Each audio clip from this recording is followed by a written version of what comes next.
The restaurant on 5th Street. A gentle pause. Eleanor Chen smoothed her dress for the 3rd time, sitting alone at the corner table of Romano's. 54 years old, and here she was on a blind date her sister had arranged. The restaurant was modest, checkered tablecloths, the scent of garlic and tomatoes, Frank Sinatra playing softly in the background. It reminded her of simpler times. Soft breath. She'd been alone for 5 years now since her divorce. Her ex-husband had left her for someone younger, someone who fit better into his corporate world. Eleanor had taken her half of everything and opened a bookstore. Not glamorous, but it was hers. She'd learned that happiness wasn't always found in the big moments. Sometimes it lived in the quiet pages of a good novel and a cup of tea at closing time. A moment of reflection. The door opened, and a man walked in. He wore a slightly worn jacket, jeans that had seen better days, and carried himself with a gentleness that immediately put her at ease. His eyes, warm and brown, found hers across the room. He smiled, not the practiced smile of someone trying to impress, but something real. "Eleanor?" he asked, approaching the table. "That's me. You must be James." The sound of a chair being pulled out. James Holloway sat down, and she noticed his hands, working hands with calluses that spoke of physical labor. Her sister had said he was a contractor, someone who fixed things for a living. In Eleanor's experience, people who knew how to fix things were often the ones who understood that broken didn't mean worthless. "I hope you haven't been waiting long," he said. "There was an issue at one of my job sites, a roof leak that couldn't wait." Gentle, measured. "I just got here myself," Eleanor said kindly. "A roof leak sounds urgent. I'm glad you could still make it." They ordered simply, spaghetti for her, lasagna for him, a bottle of house red to share. As they talked, Eleanor found herself relaxing in a way she hadn't expected. James didn't try to impress her with stories of success or ambition. Instead, he asked about her bookstore, genuinely curious about her favorite authors, about what brought people through her door. With warmth. "I think people come in looking for more than just books," Eleanor said thoughtfully. "They're looking for connection, for stories that remind them they're not alone in whatever they're feeling." James nodded slowly. "That's beautiful. Most people spend their whole lives looking for that kind of connection and never find it." A pause, meaningful. Over the next few weeks, they saw each other often.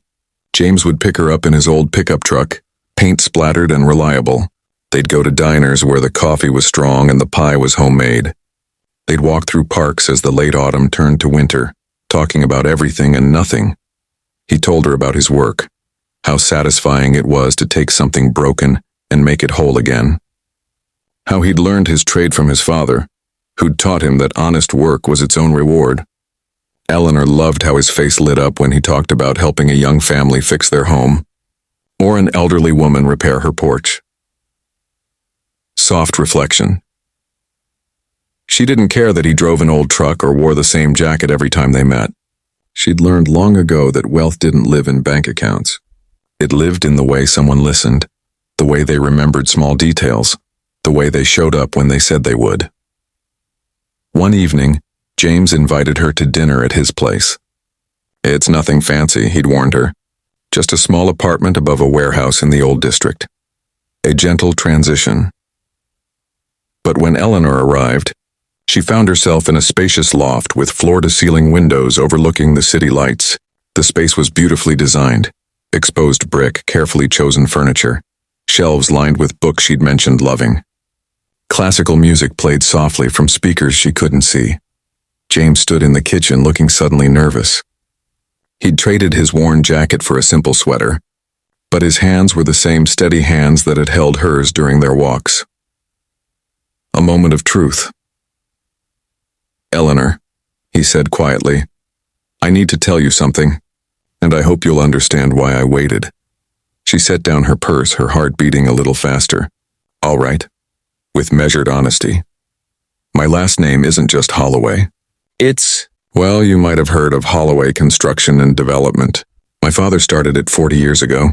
When he passed 5 years ago, I took over as CEO. We're one of the largest firms in the state." Eleanor stood very still, processing. "You're a millionaire." Several times over, he admitted, looking almost apologetic. "But Eleanor, I need you to understand. After my father died, everyone I met wanted something from me. The company, the money, the connections. I was so tired of not knowing if people saw me or just saw what I could give them." A pause, heavy with emotion. He moved closer but didn't reach for her. "When your sister arranged our date, she didn't know who I was.